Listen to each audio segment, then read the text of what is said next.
Good afternoon, good afternoon, good afternoon. Very, very good afternoon, everyone. Jaya, Kapil, Abhijeet, Chhotu, everyone very good afternoon. आप सभी को गणेश चतुर्थी की बहुत बहुत शुभकामनाएं। राम राम भाई सभी को। एक बार सभी लोग जल्दी से कमेंट कर दें भाई। मेरी वॉइस क्लियर आ रही है आप लोगों के पास? सब कुछ बेहतर और क्लियर है। अगर शुरुआत करते हैं क्लास की। ऋषभ, नंदलाल, मोनू, अनमोल, सभी को मेरी वॉइस आ रही है क्लियरली? तो आज हम बात करेंगे इकोनॉमिक्स के बारे में, जीएस स्पेशल इस बैच के अंदर, क्योंकि आप जानते हैं हिस्ट्री, पॉलिटी, ज्योग्राफी की तरह आपको इकोनॉमिक्स को भी बहुत अच्छे से कवर अप करना है, क्योंकि सब कुछ मिलाकर ही जीएस आपका पूरा होगा। और जीएस जो गेम चेंजर है आपके लिए, क्योंकि आपको बहुत कम टाइम के अंदर पूरे मार्क्स दिला सकता है, और इसीलिए आपके पास हर एक कॉन्सेप्ट क्लियर होना चाहिए। तो हमारे पास जिस तरह आप मैथ्स को पढ़ते हैं, रीजनिंग को पढ़ते हैं, इंग्लिश को पढ़ते हैं, सबको एक सब्जेक्ट मानकर पढ़ते हैं, वैसे ही आप जीएस को भी एक मान लेंगे। और ये मत सोचिए कि हिस्ट्री कितने क्वेश्चंस की होगी, ज्योग्राफी कितने क्वेश्चंस होंगे एग्जाम में, इकोनॉमिक्स के कितने क्वेश्चन होंगे। ऐसा सोचेंगे अगर आप तो बहुत ज्यादा डिमोटिवेट होंगे कि सर यहां से 2 क्वेश्चन 3 क्वेश्चन बनेंगे, लेकिन नहीं, ये 2-2 3-3 क्वेश्चन ही करके आप याद रखिए 25 क्वेश्चन, यही आपका सिलेक्शन भी कराएंगे और यही आपको मेरिट में लेकर भी आएंगे, और यही आपके लिए प्री और मेंस दोनों में क्वालिफाई कर पाएंगे। तो मेरे भाई नमस्कार सभी को, ऋषभ, कपिल देव, एवरीवन। और इंट्रोडक्शन में अपना जरूर दे देता हूं जल्दी से आप लोगों को। तो मैं इकोनॉमिक्स में डील करने वाला हूं आपके साथ। जितना भी एसएससी लेवल पर आपको इकोनॉमिक्स की जरूरत है, देखो इकोनॉमिक्स के बहुत सारे लेवल हो सकते हैं, बहुत लो लेवल पर भी पढ़ा जा सकता है, मीडियम और हाई लेवल की बात कर सकते हैं, लेकिन और बिल्कुल अब कोई जरूरत नहीं है महेश उसको पढ़ने की, अब उसके अलावा कुछ भी करने की जरूरत नहीं है। आप पहले अगर ऑलरेडी कर चुके हैं तो कोई जरूरत नहीं बनती, लेकिन याद रखें कि सर हम लो और मीडियम लेवल को कवर अप कर सकते हैं इसके अंदर, क्योंकि एसएससी में यूपीएससी की तरह से हायर लेवल की जरूरत नहीं पड़ती है। हम उस पूरे लेवल को कवर कर लेंगे जो एसएससी के किसी भी एग्जाम में आता है, और यहां पर हम इसको जितना भी टाइम लगेगा, जो बेस्ट वे होगा, हम उसको पूरा करने की कोशिश करेंगे। तो मैं हूं मोहम्मद राशिद और आप लोगों के साथ शुरू कर रहा हूं जल्दी से इकोनॉमिक्स। एक बार सभी लोग यस का कमेंट कर दें। जो भी नोट्स होंगे जो क्लास में लिखेंगे हम एक्चुअली वो पूरा आपको पीएनजी को पीडीएफ में कन्वर्ट कराकर मैं दूंगा, लेकिन आप क्लास नोट साथ साथ बनाते हुए चलेंगे। और ये बिल्कुल नहीं पूछेंगे भाई मुझसे कि सर कितनी क्लासेस में होगा, जितने की जरूरत होगी उतनी क्लासेस लेंगे। हम यहां कंटेंट को पूरा करने वाले हैं, नंबर ऑफ क्लासेस को नहीं। तो जितनी क्लास में होगा सर उसकी बात कर लेंगे। चल, तो इकोनॉमिक्स में मैं डील करने वाला हूं मयंक आपके साथ इस जीएस के बैच में। ऑल क्लासेस क्यों नहीं भाई, सब लगेंगी। चलिए भाई, और वीडियो देखा है, थैंक यू भाई सहदेव। चलिए आज देखो शुरुआत, क्योंकि पहली क्लास है हमारी, हमें ये सीखना होगा कि पहले हम ये जस्टिफाई कर ले कि हमारे एग्जाम का सिलेबस जो होगा वो कैसा होगा और किस लेवल के क्वेश्चंस होंगे। चीजें बहुत आसान होंगी, लेकिन इकोनॉमिक्स के अंदर ज्यादा डिटेल्ड कॉन्सेप्ट में जाने की जगह मैं आपको बताऊं कि हम कॉन्सेप्ट को क्लियर करेंगे, लेकिन यहां पर एक वर्ड आता है टर्मिनोलॉजी। इकोनॉमिक्स में ज्यादातर आप लोगों को ना ये टर्मिनोलॉजीज जो होती हैं अलग अलग, इन टर्मिनोलॉजीज की मीनिंग पता होनी चाहिए, यानी जो अलग अलग शब्द हैं उन शब्दों का मतलब पता होना चाहिए। और यही जो न्यूज में रहते हैं, आपने देखा होगा बहुत सारी न्यूज रहती हैं, नेशनल इंटरनेशनल न्यूज रहती है, लेकिन साथ में कुछ फाइनेंशियल टर्मिनोलॉजीज होती हैं, उनको भी याद रखना होगा, और ये जरूरी है एग्जाम के लिए। लेकिन ये समझ में तब आएगा जब आपको बेसिक नॉलेज होगी इकोनॉमिक्स की। मैं आज वही बताने की कोशिश करूंगा। जैसे आपसे सवाल पूछता है कि इकोनॉमिक्स को हम लोग माइक्रो और मैक्रो 2 पार्ट में डिवाइड करेंगे। हमेशा एग्जाम के अंदर आपके पास 4 ऑप्शन होंगे और आपको माइक्रो मैक्रो का क्लासिफिकेशन करना होगा, या आपके पास इकोनॉमिक और नॉन इकोनॉमिक एक्टिविटीज के अंदर क्लासिफाई करना होगा। एक देश की जो बेसिक प्रॉब्लम्स है इकोनॉमिक्स की वो क्या है इसके बारे में पूछेगा। इकोनॉमिक्स जो वर्ड से वो कहां से डिराइव किया गया है, इकोनॉमिक्स के जो फादर है वो कौन है, इकोनॉमिक्स मेनली किन चीजों में डील करती है ये पूछ सकता है, इकोनॉमिक्स का संबंध किस तरह की एक्टिविटीज से होगा। मेरी बात को बहुत ध्यान से सुनने की कोशिश करिएगा, चीजों को रियलाइज करिएगा, फील करिएगा कि रियल लाइफ से कनेक्ट कर सके। अगर आप चीजों को रियल लाइफ के साथ कनेक्ट कर लोगे ना एक बार, जीवन में दोबारा पढ़ने की जरूरत नहीं है। और अगर आप सिर्फ किताबों की भाषा को पढ़ते रहोगे तो किताबों की भाषा आज पढ़ोगे कल भूल जाओगे, उससे काम नहीं बनने वाला। क्योंकि कॉम्पिटेटिव एग्जाम के अंदर ना हर चीज पढ़कर जाने से क्वालिफाई नहीं होता, याद रखना। बहुत सारी बातें ऐसी भी होती हैं क्योंकि सर क्वेश्चन सामने होता है, चार ऑप्शन सामने होते हैं और कई बार हम क्वेश्चन को पढ़कर, ऑप्शन को पढ़कर ही अंदाजा लगा लेते हैं इसका सही जवाब क्या होगा। ये नॉलेज आपके अंदर होनी चाहिए, क्योंकि अगर आप सिर्फ किताबों को देखकर जाएंगे तो आपको मैं बताऊं जितना हम पढ़ाएंगे ना, उससे 2 गुना पढ़ लीजिए, उससे 4 गुना पढ़ लीजिए, लेकिन हर एक सवाल आपको नोटबुक से तब भी नहीं मिलने वाला, क्योंकि जितना आप पढ़ोगे उससे ज्यादा एग्जामिनर पढ़ चुका है। तो इसीलिए आपको ना नॉलेज होनी चाहिए कि किसी भी क्वेश्चन का आंसर कैसे दिया जाता है।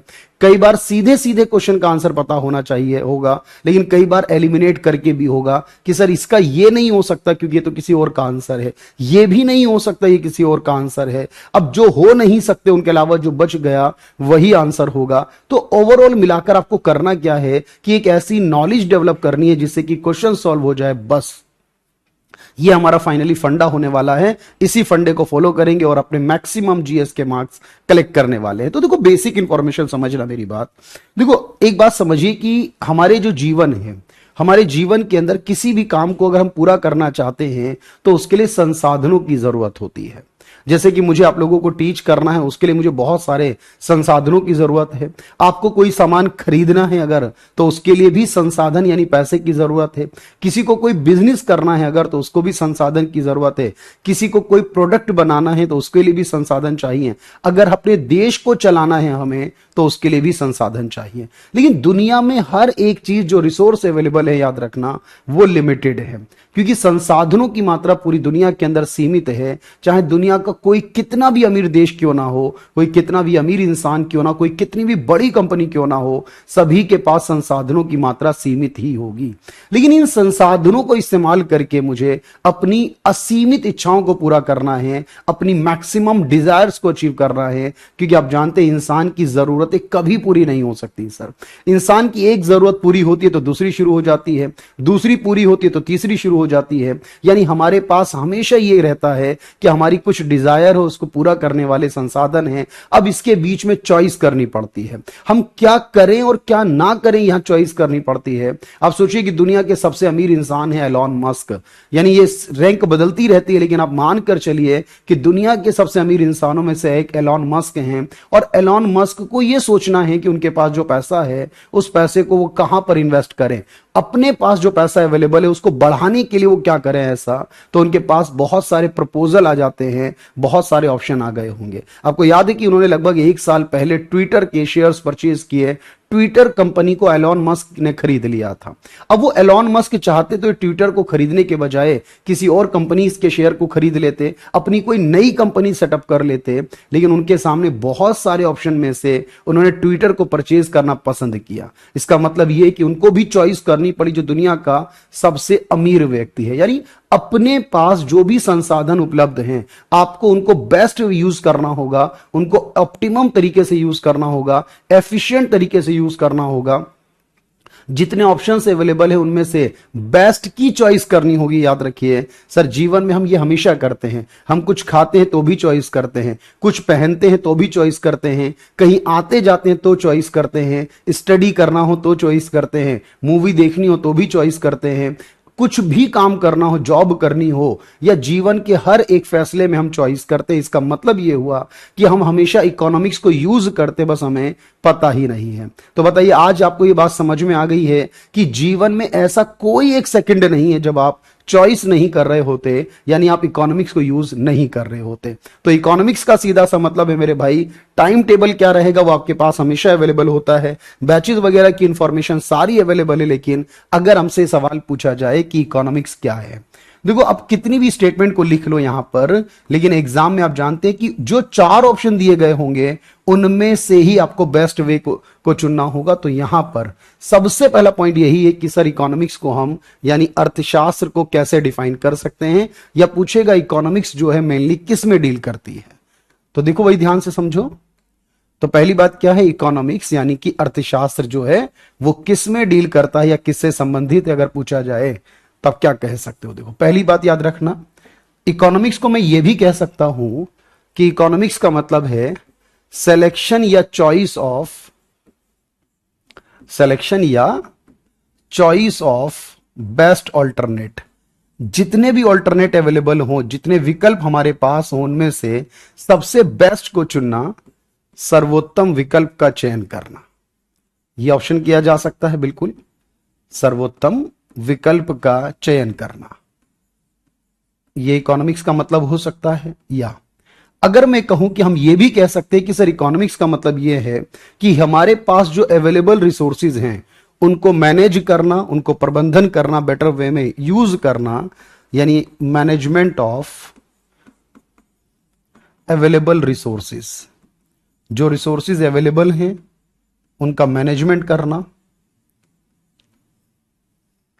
उपलब्ध संसाधनों का प्रबंधन करना, उपलब्ध संसाधनों का प्रबंधन करना, यह भी कहा जा सकता है। अच्छा, तीसरी बात, अगर मैं इसी को एक और वे में लिखने की कोशिश करूं कि सर अगर इसकी जगह कोई और स्टेटमेंट हो तो क्या हो सकती है, देखो इसकी एक स्टेटमेंट यह भी हो सकती है, ऑप्टिमम या एफिशिएंट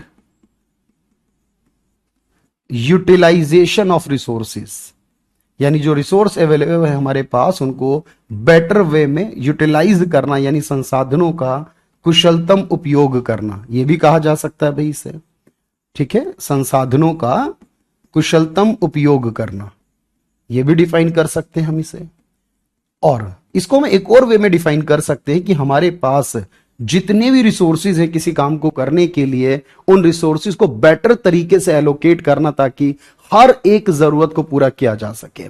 तो यह भी कहा जा सकता है सर इसे better allocation of resources, better allocation या डिस्ट्रीब्यूशन ऑफ रिसोर्सेज, एलोकेशन या डिस्ट्रीब्यूशन ऑफ रिसोर्सेज।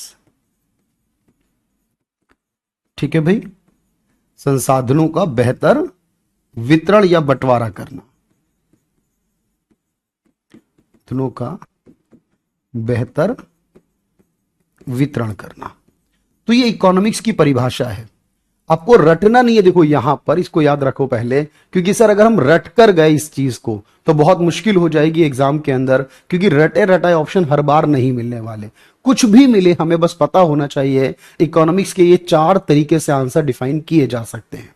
लेकिन सवाल यह है कि इकोनॉमिक्स एक्चुअली जो आई हमारे पास, इस इकोनॉमिक्स को लेकर कौन आया है और इकोनॉमिक्स को किस कारण से लाया गया है। अगर मैं आपसे पूछूं बताओ रीजन क्या है इकोनॉमिक्स का, क्यों चॉइस करनी पड़ती है, क्यों मैनेजमेंट करना पड़ता है, क्यों यूटिलाइज करना पड़ता है एफिशिएंट तरीके से, आप क्या कहोगे? आप कहोगे अगर संसाधन सीमित नहीं होते, अगर संसाधन इच्छाओं के मुकाबले कम नहीं होते सर, तो फिर हमें कभी चॉइस नहीं करनी पड़ती। अगर हम चॉइस करते हैं यानी इकोनॉमिक्स को यूज करते हैं, अगर आपसे पूछा जाए कि भाई इकोनॉमिक्स क्यों एमर्ज हुई है, इकोनॉमिक्स की उत्पत्ति किस कारण से हुई, आप मुझे बताइए। अभी लिखवाऊंगा मैं आपको सब कुछ, लेकिन ध्यान से समझना। तो आप कहोगे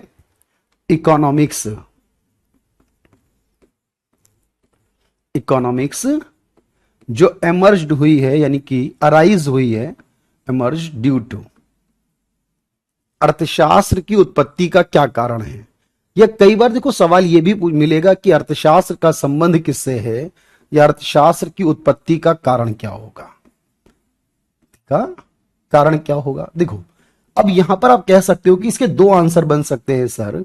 एक आंसर तो यह कह सकते हैं कि इसका कारण है limited resources and unlimited wants, हमारे पास जो संसाधन है वो लिमिटेड हैं और जो वांट्स हैं, जो डिजायर्स हैं वो अनलिमिटेड हैं। इसको ऐसे लिखा जा सकता है, इसका मतलब है लिमिटेड रिसोर्सेज के कारण सीमित संसाधन और असीमित इच्छाओं के कारण ऐसा हो सकता है। बात समझना। अच्छा, सीमित संसाधन व असीमित इच्छाओं के कारण। लेकिन इसी बात को मैं दूसरे तरीके से भी लिख सकता हूं। देखो इसी बात को मैं लिख सकता हूं कि संसाधनों की कमी या स्केयरसिटी के कारण, लैक या स्केयरसिटी ऑफ रिसोर्सेज। देखो स्केयर होने का मतलब भी कम होने से रिप्रेजेंट करता है।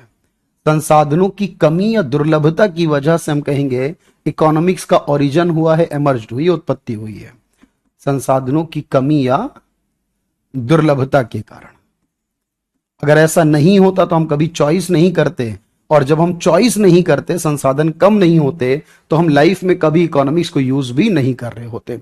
बात समझ में आ रही है कि सर हर किसी के पास, जो इंसान 10,000 कमाता है महीने के लास्ट में वो भी सोचता है कि कुछ बचा नहीं, जो 10 1000 कमाता है वो भी सोच रहा होता है, और जो 1 लाख कमाता है सर वो भी यही सोच रहा होता है, क्योंकि जैसे अमाउंट आता है वैसे ही उसके खर्चे बढ़ जाते हैं। फाइनली सभी के पास जो भी हो, 10,000 की सैलरी हो या 1 लाख या 10 लाख की, वो लिमिटेड ही है, क्योंकि जीवन की सारी जरूरतें वो 10 लाख में भी पूरी नहीं कर सकता।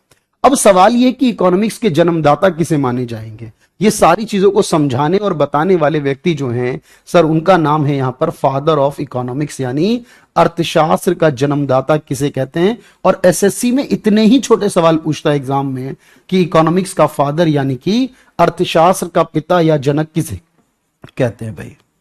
तो याद रखना, अर्थशास्त्र का जनक या अर्थशास्त्र का पिता किसे कहेंगे। और उनकी एक स्टेटमेंट बहुत इंपॉर्टेंट है, याद रखिएगा।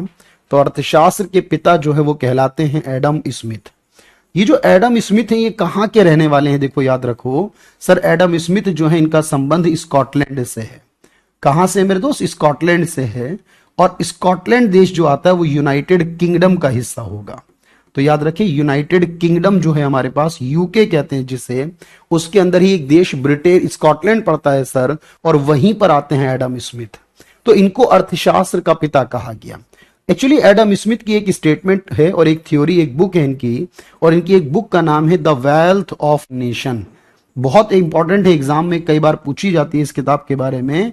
द वेल्थ ऑफ नेशन एक बुक है जो कि 1776 में लिखी थी इन्होंने। 1776 के अंदर एक किताब लिखी थी। इस किताब के बाद ही इनको फादर ऑफ इकोनॉमिक्स माना गया, अर्थशास्त्र का जनक माना गया। लेकिन इनकी एक स्टेटमेंट है, बहुत इंपॉर्टेंट स्टेटमेंट है, और ये पॉइंट बनता भी है एग्जाम में कि इनके अकॉर्डिंग इकोनॉमिक्स को क्या कहा गया है? Economics is a science of wealth,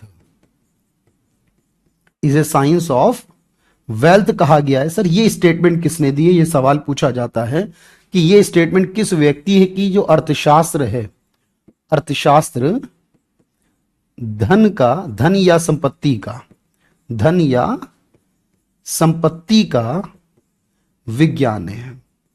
अब देखो यहां विज्ञान का मतलब साइंस वाला नहीं है, जो आपके पास बायोलॉजी, केमिस्ट्री, फिजिक्स वाला विज्ञान नहीं है सर। यहां जो बात हो रही है विज्ञान के बारे में ना, उस विज्ञान का मतलब एक सिस्टमेटिक वे में बात करने का, यानी यहां पर जो एनालिसिस किया जाता है इकोनॉमिक्स के अंदर, उन चीजों को किया जाता है जिनका संबंध मनी के साथ होता है। तो एसएससी की इको का क्या होगा? अलग से नहीं होगी भाई। और कल जो थी वो अलग क्लास थी, मैं आपको सारी बात बताऊंगा और सारी चीजें क्लियर करूंगा आपके साथ। लेकिन पहले मेरी बातों को बहुत ध्यान से सुनिएगा। तो हमने ये कहा कि सर इकोनॉमिक्स का मतलब क्या है, यानी इकोनॉमिक्स किससे रिलेट करती है, डील करती है। और उसके बाद मैंने आपको बताया इकोनॉमिक्स क्यों अराइज हुई, उसके पीछे का रीजन क्या है, कारण क्या, और इकोनॉमिक्स के जन्मदाता किसे कहते हैं। तो वो इकोनॉमिक्स के फादर जो है वो एडम स्मिथ कहलाते हैं। बिल्कुल आप नोट कर रहे हैं साथ में? तो चलिए भाई, चाणक्य को भी कहा जाता है, तो नहीं मेरे दोस्त, चाणक्य को इकोनॉमिक्स का जनक नहीं कहा जाता है। चाणक्य का संबंध है, चाणक्य की जरूरत है, चाणक्य से जड़ निकल कर आती है, लेकिन चाणक्य को इकोनॉमिक्स में किसी भी प्रकार की पोस्ट नहीं दी गई है। चाणक्य का संबंध जरूर है। मैं आपको एक बात और बताता हूं, फिर आप मेरे साथ लिखेंगे। देखो चाणक्य के बारे में बात ये आती है, एक्चुअली चाणक्य जिनका असली नाम क्या था, देखो याद रखना सर, चाणक्य के बारे में क्या कहेंगे फिर? चाणक्य या फिर इनको ही बोलते हैं सर कौटिल्य, या इन्हीं को बोलते हैं, इनका असली नाम जो है इनको विष्णुगुप्त बोला गया है यहां पर, ठीक है। तो चाणक्य, कौटिल्य या विष्णुगुप्त जो इनका असली नाम है, आप जानते हैं ये किस राजा के दौर में थे, किस राजा के समय में थे, किस राजा को इन्होंने राजा बनाया, यानी गुरु थे किसके ये? तो चंद्रगुप्त मौर्य का नाम यहां पर आता है। लेकिन इनके द्वारा एक किताब लिखी गई जो उस समय की पॉलिटिकल चीजों पर लिखी हुई किताब थी। ये एसएससी ने एग्जाम में पूछा हुआ, इनकी एक किताब आई थी जिस किताब का नाम द अर्थशास्त्र था। हिंदी में लिखो या इंग्लिश में लिखो, इस किताब का नाम अर्थशास्त्र था। इस किताब को एडम कौटिल्य ने या फिर विष्णुगुप्त ने लिखा था। और ये किताब जो है अर्थशास्त्र के नाम से, यहीं से हिंदी वाला शब्द निकल कर आया है, अर्थशास्त्र। इकोनॉमिक्स को हिंदी में अर्थशास्त्र यहीं से लिया गया शब्द है। और याद रखना ये किताब जो थी, ये बुक जो थी, it is related to political aspects. याद रखना ये किताब का संबंध उस समय की राजनीति से था, राजनीतिक चीजों से संबंधित ये किताब थी। इकोनॉमिक्स तो उस समय थी ही नहीं। और ये किताब लगभग कब आई थी सर? ये किताब लगभग 250 बीसी में आई थी। सोचिए कि एडम स्मिथ की किताब 1776 में है और ये 250 बीसी के करीब है सर। यानी एडम स्मिथ के बीच में और कौटिल्य के बीच में कितना अंतर हो, सोचो जरा, 2000 साल से ज्यादा का अंतर है। 2000 ईयर्स से ज्यादा का डिफरेंस है दोनों के बीच में। और इस किताब को लगभग अप्रॉक्स में 250 बीसी के करीब करीब लिखा गया था। इतनी पुरानी किताब है ये इसकी। लेकिन याद रखना, ये किताब को इकोनॉमिक्स से रिलेट नहीं कर सकते। ये किताब आपकी राजनीति से रिलेटेड थी, जिसमें इकोनॉमिक्स की भी बात की गई। यह पुस्तक राजनीतिक आयाम से संबंधित थी। ठीक है भाई, किससे रिलेटेड थी? राजनीतिक आयाम से संबंधित थी। राजनीतिक हस्तक्षेप या राजनीतिक शासन कला, कुछ भी शब्द हो सकता है एग्जाम में, इंपॉर्टेंट है वहां राजनीति का होना जरूरी है। इस किताब को लाया गया था। लेकिन आप ध्यान से समझो कि इस किताब के अंदर अगर हम देखिए सर, यहां से जो वर्ड्स लिया गया हिंदी का वो यहीं से लिया गया, लेकिन इसमें एक शब्द आता है अर्थ। अगर आप उसका मतलब पूछेंगे क्या होगा, देखो यहां दो शब्द मिले हैं सर। एग्जाम में पूछा जाता है कि एक शब्द है जिसका मतलब है अर्थ और दूसरा शब्द है जिसका मतलब है शास्त्र। अब देखिएगा ध्यान से, अर्थ का मतलब क्या होता है? अर्थ का मतलब होता है धन या संपत्ति। अर्थ का मतलब क्या है? धन या संपत्ति है। इसका इंग्लिश में कहोगे, धन का मतलब हम मनी या वेल्थ से ले सकते हैं, मनी या वेल्थ से ले सकते हैं अर्थ का मतलब। और शास्त्र का मतलब एक टेक्स्ट से हो सकता है, एक लिखित दस्तावेज से हो सकता है। यानी एक ऐसा दस्तावेज की बात की गई जो कि मनी या धन से संबंधित है। अब आप सोचेंगे यहां पर एक लेख के बारे में बात की गई, दस्तावेज या लेख के बारे में, जो कि एक शास्त्र कहलाएगा। इसीलिए देखो, अगर आप दोनों में कंपैरिजन करोगे सर, जब बात कौटिल्य की कर रहे हैं तो उन्होंने भी क्या कहा? अर्थशास्त्र जो है वो अर्थ यानी कि धन से संबंधित है, मनी से संबंधित है। और जब बात हम एडम स्मिथ की करते तो उनकी भी बात क्या है? Economics is a science of wealth, यानी इकोनॉमिक्स जो है वो धन का विज्ञान है। तो दोनों जगह पर बात एक ही है सर। और मेरी बात समझना भाई, बिल्कुल बताऊंगा अनिकेत सर, एसएससी की इको वाला बैच लिया तो इसको दोबारा से लेने की जरूरत नहीं है। इससे यूपीएससी कैसे हो जाएगा नवरत्न मेरे भाई? ये इंफॉर्मेशन काम तो आएंगी, लेकिन यूपीएससी का बैच नहीं है भाई। अब मेरी बात को समझना सर, अगर हिंदी वाला शब्द जो है वो यहां से लिया गया है तो इंग्लिश वाला कहां से लिया गया? देखो ये सवाल पूछा जाता है हमसे कि हिंदी वाला शब्द कहां से लिया गया। आपने कहा कौटिल्य की किताब का जो नाम था वो हिंदी में इकोनॉमिक्स हो गया। लेकिन अगर पूछे इंग्लिश वाला वर्ड कहां से लिया गया, तो मेरे दोस्त याद रखिएगा, इकोनॉमिक्स वर्ड कहां से डिराइव हुआ है? Economics word derived from Greek language. ये पूछा जाता है एग्जाम में कि इकोनॉमिक्स वर्ड को किस लैंग्वेज से डिराइव किया गया, या इकोनॉमिक्स वर्ड का एक्चुअली मतलब क्या होगा उस वर्ड में। तो याद रखना, ग्रीक भाषा से, यानी हिंदी में पूछे कि सर ये इकोनॉमिक्स शब्द कहां से आया, इंग्लिश वाला इकोनॉमिक्स शब्द कहां से आया है? इकोनॉमिक्स शब्द की उत्पत्ति, इकोनॉमिक्स शब्द की उत्पत्ति यूनानी भाषा से हुई है। कौन सी भाषा से? यूनानी भाषा से हुई है, याद रखिएगा। और यहां पर आप कहेंगे सर यूनानी भाषा में क्या कहते हैं इसे? देखो यूनानी भाषा में इस शब्द को हम ओइकोनोमोस कहते हैं, या ओइकोनोमिया भी कह सकते हैं। ओइकोनोमोस या ओइकोनोमिया कहते हैं। ये एक्चुअली ओरिजिनल वर्ड है इसका, जहां से आप कहोगे सर, यानी इसी का मतलब हम ये कह सकते हैं कि यहां से ओइको की प्रोनाउंसिएशन चेंज होकर इको बन गई और नोमोज या नोमिया की प्रोनाउंसिएशन चेंज होकर नॉमिक्स कर दिया गया इंग्लिश में। तो यहां से एक शब्द बना इंग्लिश में जिसे हम इकोनॉमिक्स कहते हैं। ओरिजिनल शब्द जो होगा वो ग्रीक वर्ड से होगा। मेरी बात समझ पा रहे हो? इंग्लिश और एक साथ चल रहा है भाई। अविनाश वो अलग बैच होगा बिल्कुल, ऐसे तो बहुत क्लासेस चलती रहती हैं दिन भर, आप देखेंगे। सर अगर ये पूछे कि ओइको शब्द क्या होता है, देखो ओइको शब्द का मतलब होता है घर। ओइको शब्द का ग्रीक भाषा में जो मतलब है वो घर से होता है, ग्रह से होता है, याद रखना, ग्रह या घर से होता है। और अगर पूछे नोमोज शब्द का मतलब क्या होता है, नोमिया शब्द का मतलब क्या होता है ग्रीक भाषा में, तो याद रखना सर इसका मतलब नियम से होता है, कानून से होता है, मैनेजमेंट से होता है भाई, याद रखना। तो इस तरह से अगर आप देखोगे तो जिस तरह से हिंदी के इकोनॉमिक्स में हमें यह पता चला कि इसका संबंध मनी से जुड़ी चीजों के साथ है, उसी तरह पता चला कि इसका मतलब यहां पर नियम, कानून या प्रबंधन से रिलेट करता है।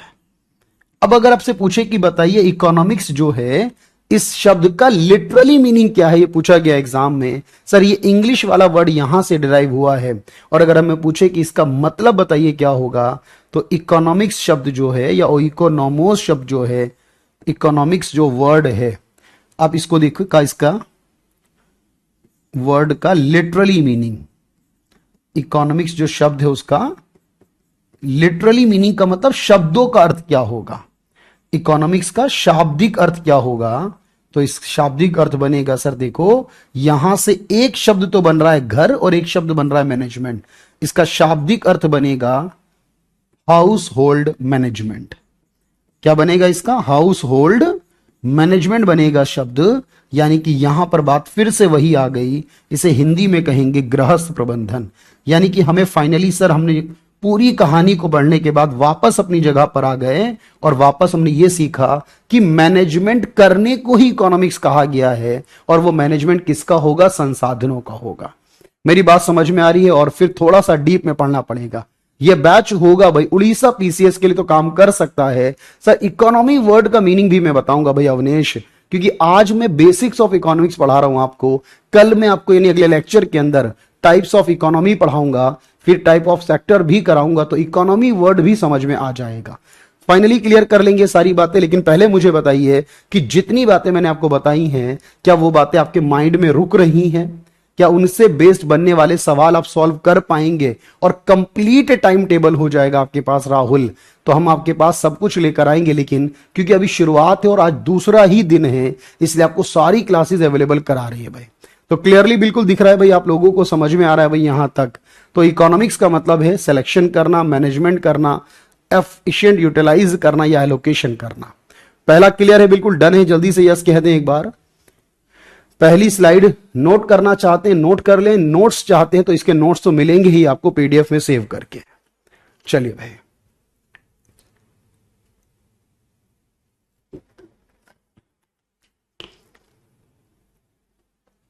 छोटू यूपीएसआई हो जाएगा, सीजीएल के लिए तो है ही मेरे दोस्त, सीजीएल एसएससी के हर एक एग्जाम में, रेलवे हो जाएगा, कांस्टेबल हो जाएगा। जो छोटे लेवल के एग्जाम है यानी मीडियम लेवल के, यूपीएससी को छोड़कर बाकी सारे हो जाएंगे भाई। ठीक है, चलिए सर ये बात समझ में आ रही है कि इसका मतलब क्या होगा? हमें यह भी समझ में आ गया कि यहां पर अर्थशास्त्र के पिता कौन कहलाएंगे। हमें यह भी समझ में आ गया कि हिंदी में इसका नाम कहां से और इंग्लिश में इसका नाम कहां से लिया गया है। लेकिन मुझे एक बात समझ में और आ गई सर आज के बाद, कि आपने ये कहा कि इकोनॉमिक्स का मतलब चॉइस करने से है, लेकिन आपने ये कहा था कि हम बहुत सारी चीजों में चॉइस करते हैं, हर चॉइस इकोनॉमिक्स नहीं होती। ये बात ऑटोमेटिकली क्लियर हो गई सर हमारी, क्योंकि आपने कहा जिस चॉइस में आपको मनी से जोड़ सकते हो, जिस चॉइस में आप धन का इस्तेमाल कर सकते हो, जो काम ऐसा है जिसमें आप पैसे को यूज कर रहे हो, वो सारी चीजें इकोनॉमिक्स में होंगी। लेकिन वो सारे काम जिसमें पैसे का इस्तेमाल नहीं हो रहा, जिसके अंदर मनी इंपॉर्टेंट नहीं है, वो सारे काम जो है वो इकोनॉमिक्स का पार्ट नहीं होंगे। देखो एसएससी में ये सवाल कम से कम 3-4 कई बार पूछा गया। एक्चुअली मैं आपको बताऊं, उसके ऑप्शन भी मैं आपको देके बता रहा हूं। ये सवाल पूछा गया कि इनमें कौन सी एक्टिविटी इकोनॉमिक्स का पार्ट नहीं है, तो उसका जवाब था a teacher teach her on daughter. एक टीचर अपनी बेटी को पढ़ाता है तो ये इकोनॉमिक्स में नहीं आता है सर। क्यों? क्योंकि अपनी बेटी को पढ़ाने के पीछे मनी इंपॉर्टेंट नहीं है। लेकिन अगर एक टीचर इंस्टीट्यूट में पढ़ाना शुरू कर दे, एक टीचर किसी को ट्यूशन देना शुरू कर दे, एक ट्यूशन किसी टीचर जो है वो किसी भी तरीके से और तरीके से पढ़ाता है, कंसल्टेंसी देना शुरू कर दे, हर जगह से वो पैसा लेगा और कमाएगा, लेकिन अपनी बेटी को पढ़ाता है तो वो नहीं कमाएगा।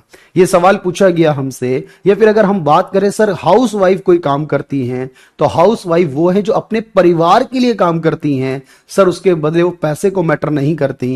लेकिन अगर वही वाइफ किसी और के घर में जाके काम करती है, वही कोई महिला किसी और के घर जाकर काम करती है तो पैसे लेती है उसके बदले, तो वो इकोनॉमिक है। लेकिन अपने घर में जब वो काम करती है तो वो सर इकोनॉमिक नहीं है। क्यों? उसके बदले पैसा नहीं होगा। अगर मैं मान लीजिए कि पढ़ा रहा हूं आप लोगों को, अगर ये मेरा प्रोफेशन है तो ये मेरे लिए इकोनॉमिक हो जाएगा।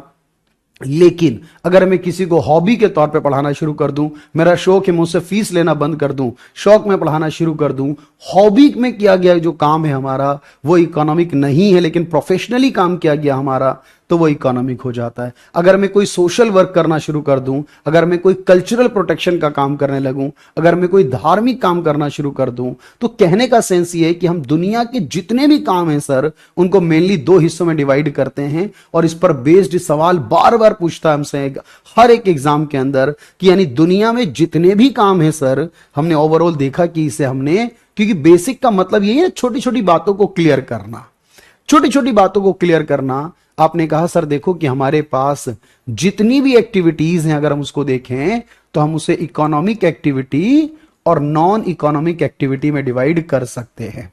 यानी कि कुछ काम ऐसे हैं जिनको क्या बोला जाएगा, आर्थिक।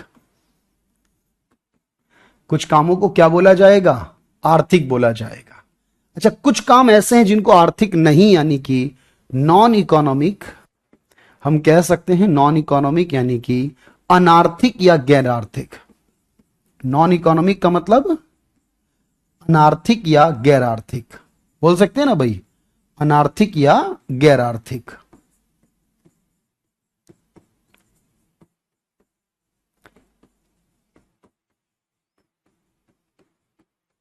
अब देखो यहां से आपको क्या सीखना था, हर वर्ड का मतलब पता हो जरूरी नहीं, मैं फिर कह रहा हूं आपसे। आपने कहा सर इकोनॉमिक यानी आर्थिक, आर्थिक जिसका संबंध अर्थ से हो, अर्थ का मतलब पैसे से हो, यानी एक्टिविटीज रिलेटेड टू मनी और wealth, activities related to money और वेल्थ, वह क्रियाएं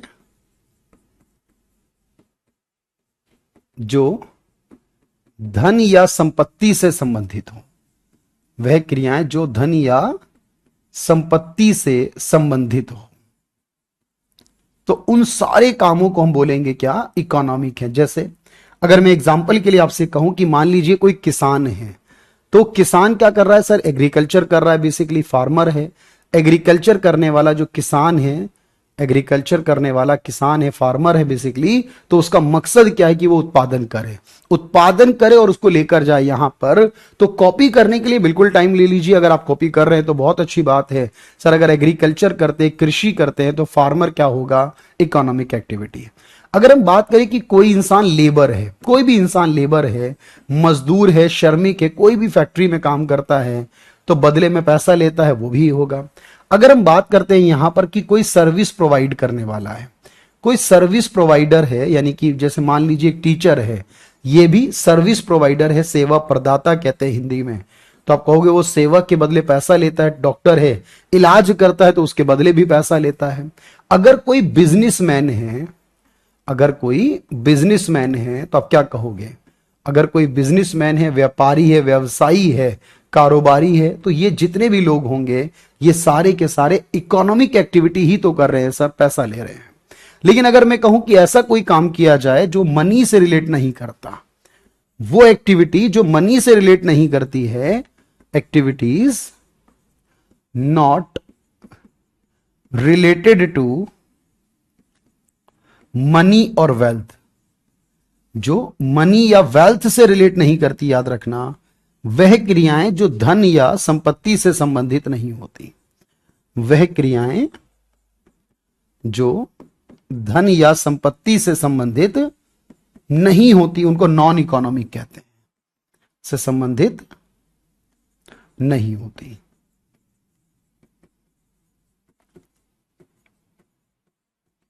ठीक है मेरे दोस्त, बिल्कुल बात समझ में आ गई होगी। अब आप कहेंगे वो कौन सी क्रियाएं हैं, जैसे मैंने कहा, अगर मान लीजिए कि कोई सोशल वर्क करता है जिसका मेन मोटिव क्या है, पैसा लेना मेन मोटिव नहीं है। अगर कोई सामाजिक कार्य करता है, आप कहोगे कि समाज का वेलफेयर करना उसका मुख्य उद्देश्य है। अगर कोई कल्चरल वर्क करता है, अपने कल्चर को, अपनी संस्कृति को बढ़ावा देने के लिए कोई काम करता है, सांस्कृतिक कार्य करता है, सांस्कृतिक कार्य करता है। अगर कोई रिलीजियस वर्क करता है, अपना धार्मिक काम करता है, कोई रिलीजियस वर्क है, धार्मिक कार्य करता है। अगर कोई हाउस वाइफ है या हाउस हस्बैंड है, अगर कोई हाउस वाइफ है यानी कि गृहिणी है, बेसिकली उसे हिंदी में गृहिणी कहा जाता है, तो ये वो लोग हैं, या फिर इसके अलावा आप कहोगे अगर कोई वर्क एज ए हॉबी करता है जिसका मेन मोटिव प्रॉफिट अर्न करना नहीं है, लाभ कमाना, पैसा कमाना नहीं है, बल्कि अपने शौक को पूरा करना है, शौक में किए गए कार्य,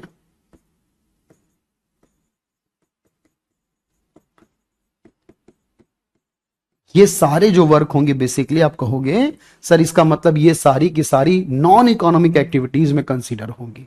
जो एनजीओज होंगे वो क्या होगा आपने मुझे बताना, तो वो पढ़ाए तो किस में आएगा? अगर कोई अपने शौक के लिए इंस्टीट्यूट में पढ़ाए और उसके बदले पैसा लेने लगे तब तो फिर वो इकोनॉमिक होगा, और बिना पैसे के वो पढ़ा रहा है क्योंकि उसका मेनली मकसद ये है कि उसको सेटिस्फाई होता है वो पढ़ाने से, पैसे का कोई मैटर उसमें नहीं आता, तो वो नॉन इकोनॉमिक होगा।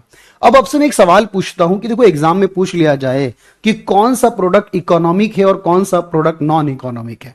कोई भी प्रोडक्ट हो सकता है वो इकोनॉमिक और नॉन इकोनॉमिक होगा। ये एक सवाल एग्जाम में पूछा एसएससी कि आप मुझे सोच के बताना सर पेट्रोल जो है वो इकोनॉमिक है या नॉन इकोनॉमिक है। आप कहोगे सर पेट्रोल की एक कीमत होती है वो इकोनॉमिक है। मैं कहूं पानी की जो बोतल आती है उसको वो इकोनॉमिक है या नॉन इकोनॉमिक, आपने कहा उस बोतल की कीमत होती है वो इकोनॉमिक है। मैं कहूं दूध इकोनॉमिक है या नॉन इकोनॉमिक है, आपने कहा सर दूध की बोतल का प्राइस होता है वो इकोनॉमिक है। लेकिन मैं कहूं समुद्र का पानी है किसी को मिला, मैं कहूं नलकूप से निकला हुआ पानी है, तालाब का, नहर का, कुएं का पानी है, तो क्या कहोगे सर नहर का, कुएं का, तालाब का जो पानी है सर उसकी कोई वैल्यू नहीं है एक्चुअली, कि वो नॉन इकोनॉमिक हो जाएगा। तो इस तरीके के सवाल जब बनेंगे तो हमारे पास ये ऑलरेडी बात क्लियर होनी चाहिए, जिसकी बाजार में ऑलरेडी एक कीमत है तो वो इकोनॉमिक है, वो धन से संबंधित हो गया। अब जिसकी कीमत नहीं है वो धन से संबंधित नहीं हुआ, इसका मतलब वो नॉन इकोनॉमिक हो गया। मैं इसलिए आपको ये बात बताने की कोशिश कर रहा हूं क्योंकि मैं फिर कह रहा हूं ये बात आज पहला दिन है। अभी आप में से बहुत सारे लोगों ने एडमिशन लिया होगा और नहीं भी लिया होगा, ये बात पहले दिन क्लियर होनी चाहिए कि अगर आपकी समझ डेवलप नहीं होती ना तो कॉपियों को भरने से सिलेक्शन नहीं होगा। अगर आपकी समझ डेवलप नहीं होती, आप जितनी प्रैक्टिस कर लीजिए उन प्रैक्टिस में फंसते हुए चले जाएंगे। आप क्वेश्चन को रट लेंगे, आंसर को रट लेंगे, लेकिन अगले सवाल में फिर वही परेशानी है। कॉन्सेप्ट क्लियर होगा तो मैंने कहा हर सवाल में एक कीवर्ड होता है, एक ऐसा शब्द होता है हर सवाल में, जिस सवाल के जिस वर्ड को अगर आपने समझ लिया ना, आप एक से बढ़कर एक सवाल को सॉल्व कर दोगे। जितना टिपिकल सवाल हो सॉल्व कर दोगे। अगर वो कीवर्ड्स को पहचानना बंद नहीं आया आपको तो फिर वो बहुत मुश्किल कर देगा आपके लिए। तो बात ये समझ में आ गई कि सर अगर हम बात करें तो इकोनॉमिक के दो मतलब होते हैं। इकोनॉमिक का एक मतलब जो होता है वो पैसे से होता है, और इकोनॉमिक का एक मतलब जो है वो कम होने से होता है। अगर मैं एक सवाल पूछूं आपसे, बताइए मुझे, आपने सुना होगा कि एयरलाइंस के अंदर दो तरह की सीट होती हैं। कुछ लोग बिजनेस क्लास में ट्रेवल करते हैं और कुछ लोग इकोनॉमी क्लास में ट्रेवल करते हैं। जो बिजनेस क्लास में ट्रेवल करते हैं उनको ज्यादा महंगा टिकट खरीदना पड़ता है, जो इकोनॉमी क्लास में टिकट पर जाते हैं उनको सस्ता करना पड़ता। अब मुझे बताना सर यहां इकोनॉमी क्लास क्यों कहते हैं, क्योंकि इकोनॉमी वर्ड का क्या मीनिंग है इस एयरलाइंस के अंदर, तो आप कहोगे ये इकोनॉमी मत सोचो इसे, बल्कि इकोनॉमी का मतलब कम होता है, इसलिए उन्होंने उसको इकोनॉमी क्लास कहा है। तो इकोनॉमी कहने के पीछे का रीजन देखना होगा, वो कम होने को कहा गया, इसीलिए आप कहेंगे कि वो इकोनॉमी क्लास हो गई जो सस्ती होगी, वो जो बिजनेस क्लास है वो एक्चुअल में महंगी हो जाएगी। बात क्लियर है तो यस कह दीजिए और नोट कर लीजिए भाई से। इकोनॉमी रिलेट टू लो, ठीक है, और मिनिमम, और इसके साथ साथ आपको पता है एक वर्ड और रिप्रेजेंट करता है, दैट इज मनी और वेल्थ।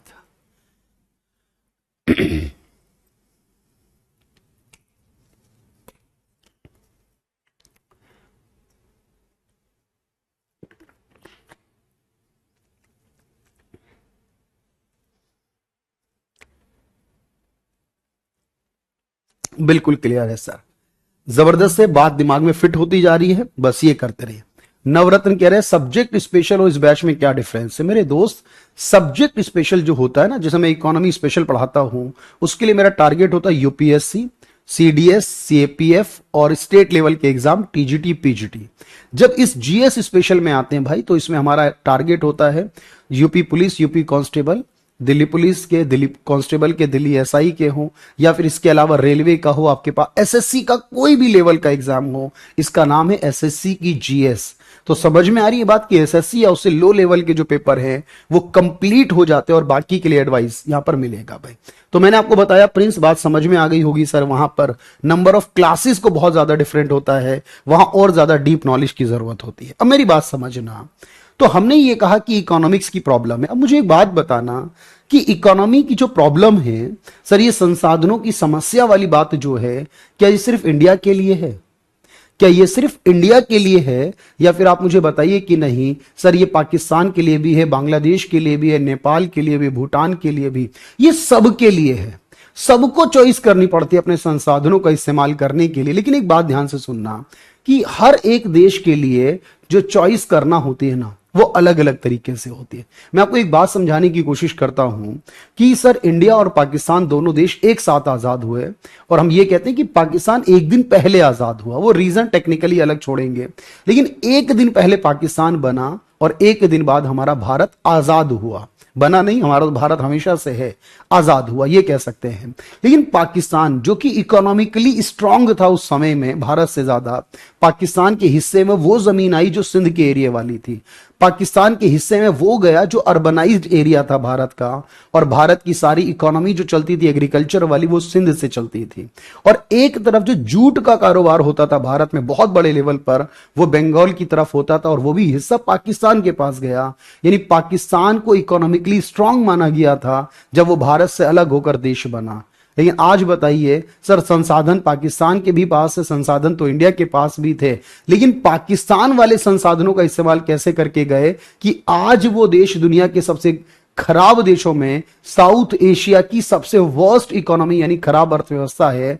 लेकिन वहीं भारत जो है वो साउथ एशिया की नहीं बल्कि वर्ल्ड की इकोनॉमीज में काउंट होती है, और वर्ल्ड की टॉप इन्वेस्टमेंट, टॉप इकोनॉमी में काउंट की जाती है। दुनिया में 5वें नंबर पर हमारा देश आता है दुनिया में, सिर्फ साउथ एशिया की बात नहीं हो रही है सर। तो ऐसा क्या था, संसाधन दोनों के पास थे, संसाधनों का इस्तेमाल दोनों को करना था, लेकिन संसाधनों का इस्तेमाल करने का तरीका क्या होना चाहिए वो ज्यादा इंपॉर्टेंट है। और यही बात हम समझते हैं सर। श्रीलंका देश की बात अगर मैं करूं, श्रीलंका देश कुछ साल पहले तक बहुत बेहतर था। श्रीलंका के पैसे की वैल्यू इंडिया के पैसे से ज्यादा हुआ करती थी। श्रीलंका में काफी टूरिज्म अट्रैक्शन हुआ करता था। श्रीलंका की इकोनॉमी बेटर देन इंडिया हुआ करती थी। लेकिन अचानक से ऐसा क्या हुआ कि श्रीलंका की वर्स्ट इकोनॉमीज में काउंट होता है। अगर पाकिस्तान के बाद दूसरा कोई सबसे खराब देश इस समय साउथ एशिया में है सर, तो वो देश कौन सा हो जाएगा? आप कहोगे वो श्रीलंका हो जाएगा।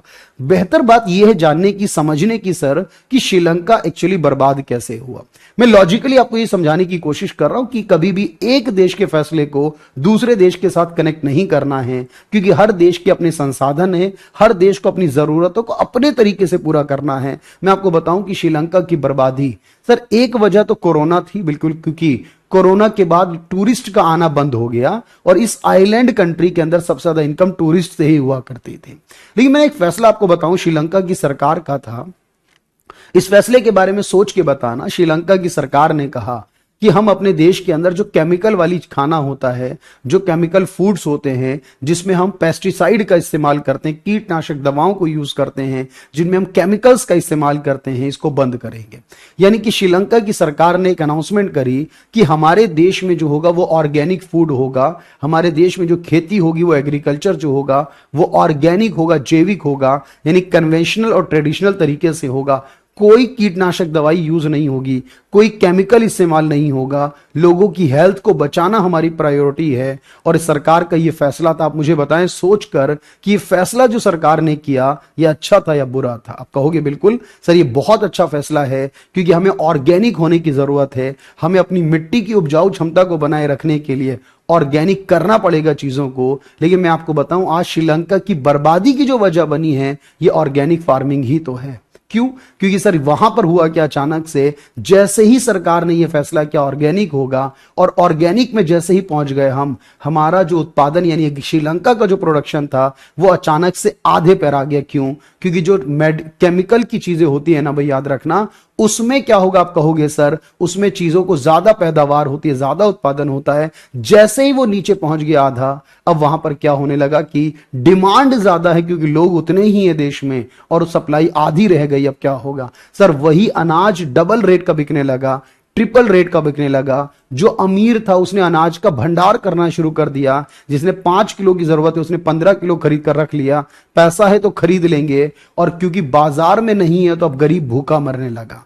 अब जो देश के अंदर पैसा है सर, उसका क्या होगा? जो देश का पैसा, विदेशों से सामान मंगाने लगी सरकार, और एक दिन वो पैसा भी खत्म हो गया। यानी सरकार ने एक अच्छा फैसला किया, लेकिन सरकार ने ये गलती कर दी कि सरकार ने ये सोचा ही नहीं कि अचानक से उत्पादन जब कम होगा तो हम उसकी भरपाई कहां से करेंगे।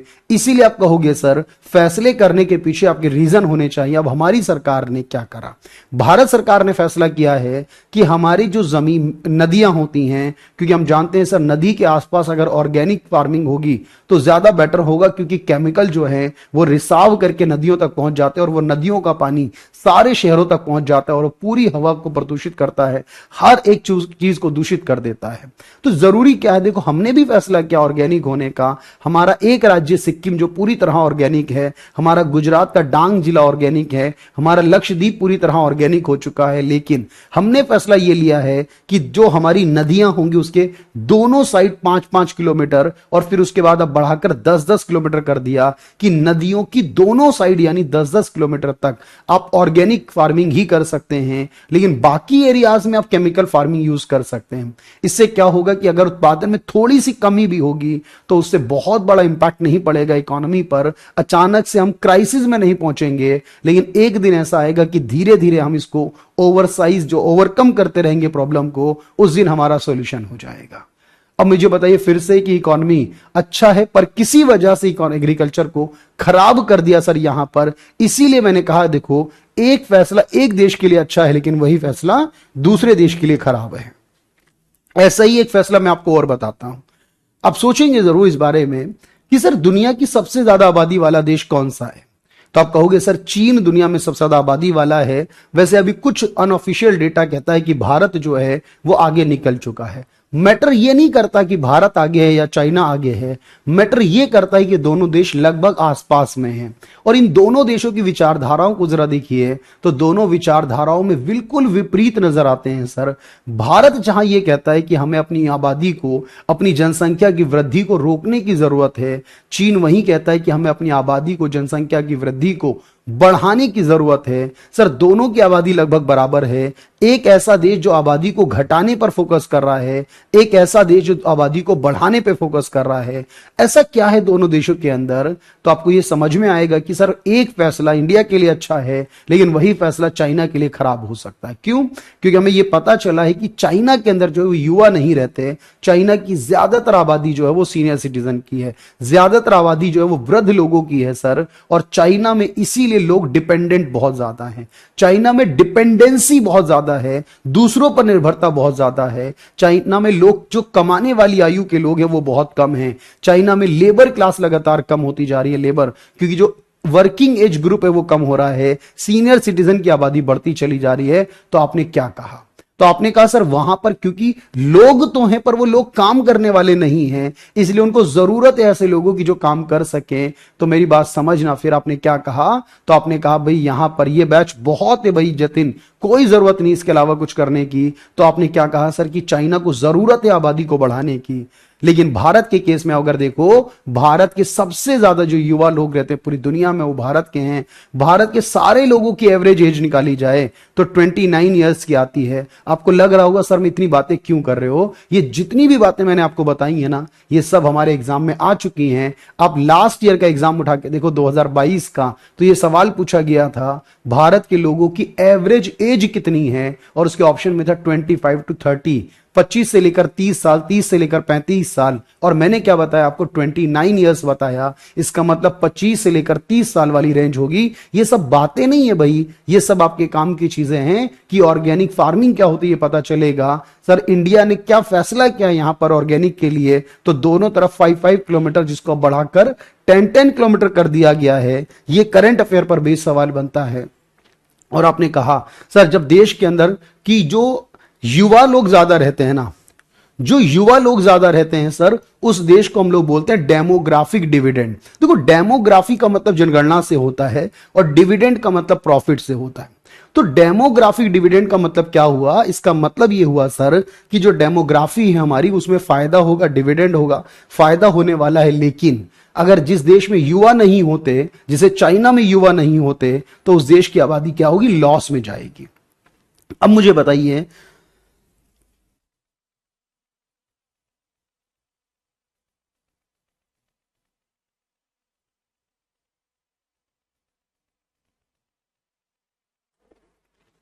तो अब मुझे बताइए कि क्या बात होगी? तो अब आपने कहा सर इसका मतलब यह हुआ कि एक फैसला अलग है, दूसरा फैसला अलग है। इसीलिए आप सोचिए सर, एवरेज एज कितना था? 29 ईयर्स, 29 साल, 29 ईयर्स भारत के लोगों का औसत है ये। तो इसीलिए आपने कहा सर ये बात समझ में आ गई। अगर हम प्रैक्टिकल हो जाएंगे ना, तो इकोनॉमिक्स उतना बोरिंग तो नहीं है जितना लगता है। इकोनॉमिक्स बिल्कुल मजेदार रहेगा आपके पास। इसीलिए मैं कह रहा हूं छोटी छोटी बातों को ध्यान से समझो। तो इसका मतलब यह हुआ कि सर दुनिया में हर देश के साथ कुछ प्रॉब्लम है और उन प्रॉब्लम का सॉल्यूशन करना बहुत जरूरी है हमारे लिए। इसीलिए मेरी बात को ध्यान से समझना कि अगर हमसे पूछा जाए कि किसी भी इकोनॉमी की, किसी भी देश की, यानी कि जो बेसिक या सेंट्रल प्रॉब्लम्स होती हैं किसी भी इकोनॉमी की, बेसिक या सेंट्रल प्रॉब्लम्स क्या होती हैं? बताइए, एक देश की बेसिक या सेंट्रल प्रॉब्लम क्या होती है? अर्थव्यवस्था की केंद्रीय समस्याएं क्या होती हैं? अर्थव्यवस्था की केंद्रीय समस्याएं। अब देखिए ध्यान से, दुनिया में हर देश के सामने यह प्रॉब्लम है। इस इकोनॉमी का हिस्सा हम भी हैं सर। मान लीजिए हमारा देश एक इकोनॉमी है, इंडिया क्या है? एक इकोनॉमी है।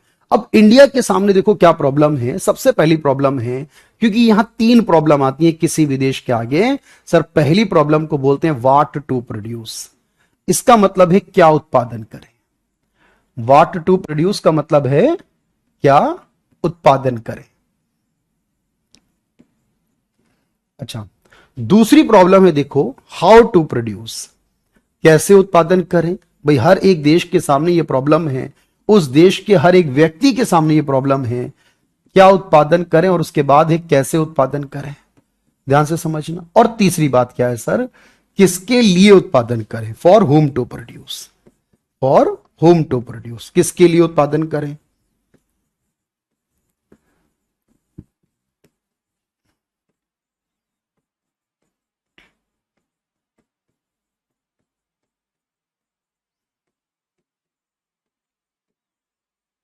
अब देखना भाई ध्यान से। तो यहां पर बात ये हुई सर हमारी, जब हम ये बात कहते हैं ना क्या करें, देखो क्या करें का मतलब ये है कि सर हमें चॉइस करनी पड़ती है, चॉइस ऑफ प्रोडक्ट। यानी हम जो प्रोड्यूस करेंगे, मान लीजिए एक किसान है तो वो खेती किस चीज की करेगा। अगर कोई बिजनेसमैन है तो वो किस चीज का बिजनेस करने वाला है, इसको डिसाइड करना पड़ता है। यानी जो हमारा उत्पाद या वस्तु है उसका चयन करना। तो हम किस चीज का उत्पादन करेंगे इसका चयन करना जो होगा, इसे कहते हैं व्हाट टू प्रोड्यूस। क्या करना है, चॉइस करनी है इसका मतलब। अच्छा, अगर मैं पूछूं हाउ टू प्रोड्यूस क्या मतलब क्या है सर? हाउ टू प्रोड्यूस का मतलब है चॉइस ऑफ टेक्निक। यानी जिस तरीके से हम उत्पादन करते हैं उसकी तकनीक का चयन करना। चॉइस ऑफ टेक्निक करने का मतलब है तकनीक का चयन करना। अब मेरी बात को समझना ध्यान से। अगर मैं आपसे एक बात कहूं कि सर हमारी इकोनॉमी है, बहुत अच्छी इकोनॉमी है भारत की, लगातार इंप्रूव कर रही है, कि इकोनॉमी में जो हम चॉइस की बात करते हैं सर, हमारे पास दो टेक्निक होती हैं। देखो, एक टेक्निक को बोलते हैं लेबर इंटेंसिव, यानी कि श्रम प्रधान। एक टेक्निक को क्या बोलते हैं भाई? श्रम प्रधान बोलते हैं। अच्छा, दूसरी टेक्निक को बोलते हैं कैपिटल इंटेंसिव, यानी कि पूंजी प्रधान। कैपिटल इंटेंसिव यानी कि पूंजी प्रधान। अब देखो ध्यान से समझो, प्रधान का मतलब क्या होता है? अपने एरिया में प्रधान होगा, आपके गांव का एक प्रधान होगा, आपकी पंचायत का एक प्रधान होगा, आपके घर में जिसकी चलती होगी आप उसे भी प्रधान कह सकते हो, आपके इलाके का, एरिया का, मोहल्ले का प्रधान होगा। सर प्रधान जो वर्ड इस्तेमाल होता है ना, बड़े के लिए इस्तेमाल होता है। यानी अगर मैं ये बात कर रहा हूं आपसे कि ऐसी टेक्निक जिसमें लेबर इंटेंसिव हो, श्रम प्रधान हो, यानी जहां लेबर पर ज्यादा फोकस किया जाए, जहां लेबर का रोल बड़ा हो कैपिटल के मुकाबले, पैसे के मुकाबले, मशीन के मुकाबले लेबर को ज्यादा टारगेट किया जाता हो, लेकिन जहां पर लेबर का रोल कम बल्कि कैपिटल का रोल ज्यादा हो, जहां मशीन का और पैसे का इस्तेमाल ज्यादा हो, सर उसको क्या बोलेंगे? हमने कहा उसी को कैपिटल इंटेंसिव बोलेंगे। प्रीवियस ईयर क्वेश्चन कहां से लगाएंगे वो सारा बताया जाएगा जब आप पूरा कर लोगे उसके बाद। अब मेरी बात समझना भाई, यहां पर तो आपने कहा सर अगर हमसे सवाल ये पूछ लिया जाए कि भारत के एग्रीकल्चर में कौन सी टेक्निक यूज होती है, तो आप मुझे अंदाजा लगा के बताओ भारत के एग्रीकल्चर में कौन सी टेक्निक का इस्तेमाल किया जाता है। तो यहां टेक्निक का मतलब है कि भारतीय कृषि जो मुख्य तौर पर है उसमें मशीन का बहुत बड़ा रोल है या इंसानों के मेहनत का ज्यादा रोल है। आप कहोगे सर भारत की कृषि में तो हम देखेंगे श्रम प्रधान होगी, लेकिन जब बात उद्योगों की होगी, जब बात इंडस्ट्रीज की होगी, तो इंडस्ट्रीज में आपको क्या नजर आएगा सर, करोड़ों अरबों रुपए लगे होंगे मशीनरी पर, कंपैरेटिवली लेबर पर इतना यूज नहीं होगा। तो जहां पर लेबर यानी इंडस्ट्रीज के अंदर आप कहोगे लेबर का इस्तेमाल कम, पूंजी का ज्यादा होगा, एग्रीकल्चर में पूंजी का कम, लेबर का ज्यादा होगा, बताइए मुझे। लेकिन सवाल मन में होगा कि सर अगर हम यहां पर टेक्निक को चेंज कर लें, अगर हम टेक्निक को चेंज कर लें, मैं आपको एक एग्जांपल देके बताता हूं।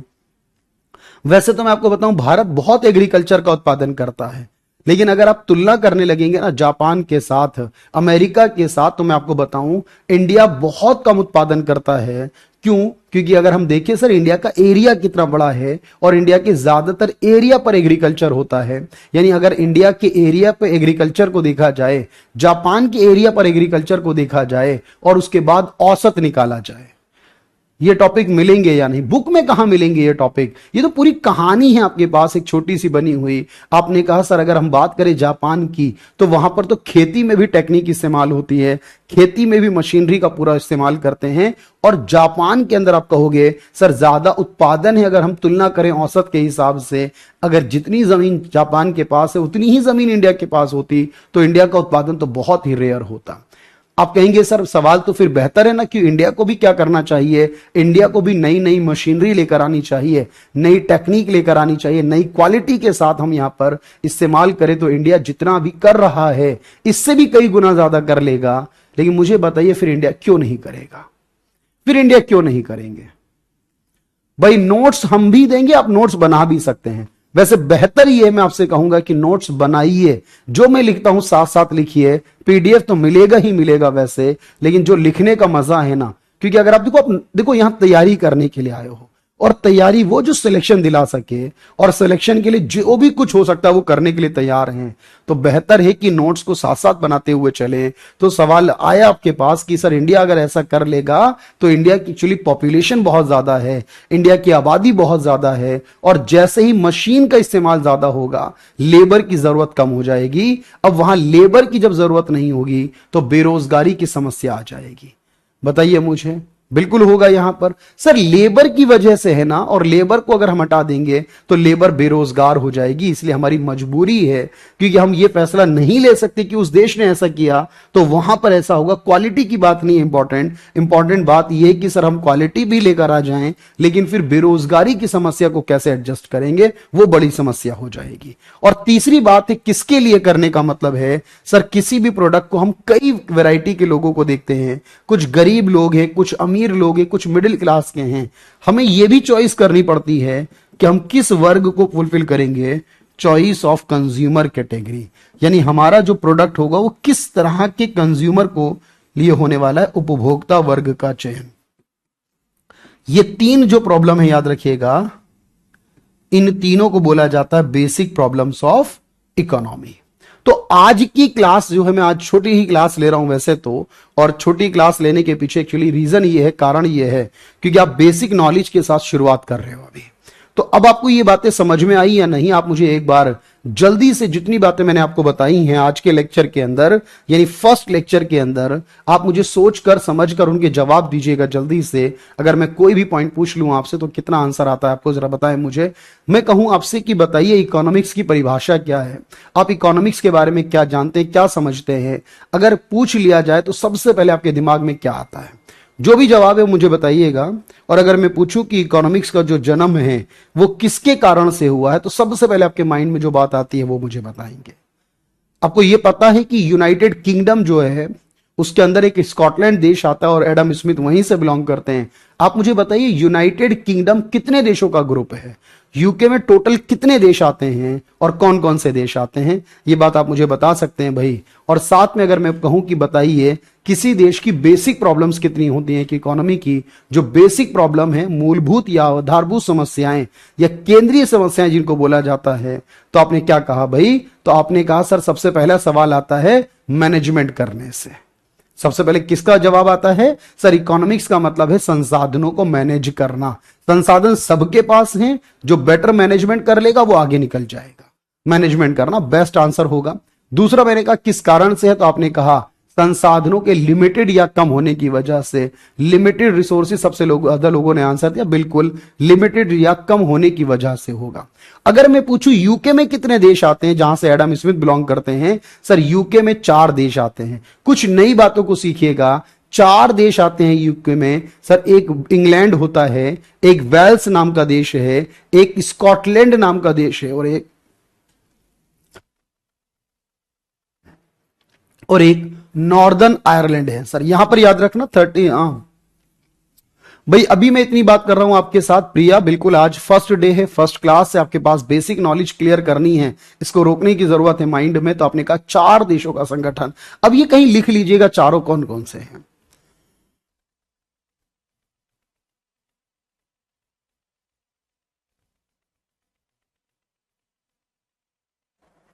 और इकोनॉमिक्स की बेसिक प्रॉब्लम कितनी हुई, तो हमने कहा सर 3। क्या उत्पादन करें, कैसे उत्पादन करें और किसके लिए करें, ये तीनों को माना गया है बेसिक प्रॉब्लम।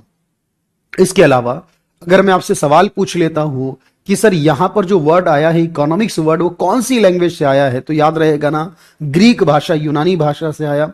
अगर मैं पूछ लूं कि अर्थशास्त्र जो किताब कौटिल्य ने लिखी थी उसका संबंध किस चीज से था, तो आपने कहा सर वो पॉलिटिकल था, वो राजनीति की किताब थी, लेकिन उसको बाद में इकोनॉमिक्स से जोड़ा गया क्योंकि उस किताब में कुछ बातें इकोनॉमिक्स की भी थी। बात समझ में आ गई यहां तक? तो एक बार यस कह दीजिए। आज के लिए इतना ही रखते हैं हम लोग, अगली क्लास में मिलेंगे और अगली क्लास में जब बात करेंगे सर तो इसको रिवाइज कराइएगा एक बार दोबारा से, और रिवीजन के बाद फिर हम आगे बढ़ते हुए चलेंगे। और प्लीज एक बार चारों देशों के नाम बता दें और जरूर लिख लीजिए आप इसको, England, Wales, WALES Wales, Scotland and Northern Ireland. याद रखिएगा आयरलैंड 2 देश हैं, एक देश का नाम है रिपब्लिक ऑफ आयरलैंड और एक का नाम है नॉर्दर्न आयरलैंड। तो यूके में सिर्फ नॉर्दर्न आयरलैंड काउंट होता है, जो रिपब्लिक ऑफ आयरलैंड है वो काउंट नहीं होता। ये दोनों अलग अलग देश, इनको मिलाकर यूके बनता है। उसी प्रकार से याद रखना, नोट्स अपलोड हो जाएंगे, होपफुली मजा आएगा। और ये किसके लिए करें ये बात समझ में आ गई। छोटी छोटी बातों को मिलाकर हम आगे बढ़ेंगे, लगातार पढ़ेंगे। Thank you everyone, thank you so much.